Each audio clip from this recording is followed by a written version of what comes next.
Good afternoon, traders. This is Bill Baruch with Blue Line Futures, and I want to give you a rundown of what we're looking at here. Let's start off with the S&P.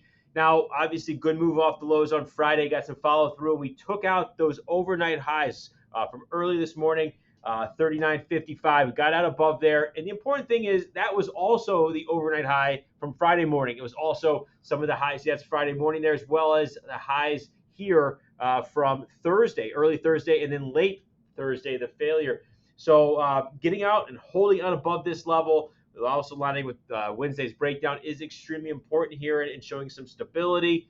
And but the problem is you're not getting that same move from the NASDAQ, at least yet. NASDAQ, you got the Friday highs here early morning, and we have not approached that. You have the early morning highs on Thursday as well. So what we need to do, and this is highlighted on our Morning Express research, major three-star resistance, 12,050 to 12,075. We need to see the NASDAQ get out above here and show leadership after this market's been soaping down. The NASDAQ, the market in general, is relying on the NASDAQ to show some leadership here and getting out of the hole. And one way that we're watching very closely is watching this QQQ relative to the consumer staples. Pull that daily chart up for you. And you can see here, this has been the signal, relative strength in the Qs to the staples. Consolidation in early to middle March had this massive, thrust higher a couple times. We could probably get the follow through, and but once it starts to sort of trickle out, we could roll over. I mean, a little bit of strength here, rolled over. Now we got some strength here. Is this the start of rolling over, or is there more to come in consolidation? So in order to see that, we really, again, need to see the NASDAQ get above that major three-star resistance, 12,075, get above those Friday highs and start to run. We could see that potentially here into the close today, but a failure to do so will leave this market vulnerable. All right, let's move down here to crude oil real quickly. Got the daily chart. Crude oil, just wanted to highlight something we're looking at. Big trend line break from that highs. This is the July contract specifically, rebounded very well on Thursday, and it shows you how great technicals can be because you got this 618 retracement here. Held it, hit it to a T, came back above the trend line. Still, you've got resistance aligning with some of the highs, the failure, closing highs and whatnot. Good resistance here at 111 to 112. We got to get above there. Now, we highlighted some big support. Also keep an eye on the Morning Express. Check it out. Again, market is some strong resistance overhead, but very constructive. And one of the reasons why it is constructive is because you have the dollar index. The dollar is starting to show some weakness here today, and the dollar index rolling over a bit. Check it out right here. You got the dollar index. Now you also have a bit of a head and shoulders.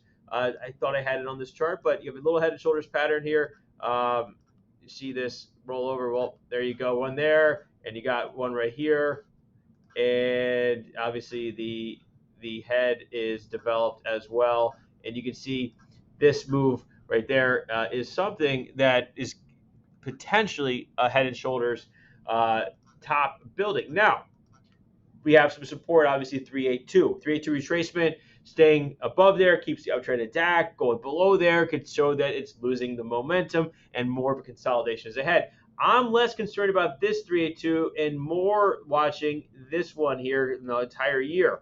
So it also aligns with the breakout, about 101. So this area is, the door is open. We're taking out those lows from May 5th. The door is open to see the dollar index move down to 101.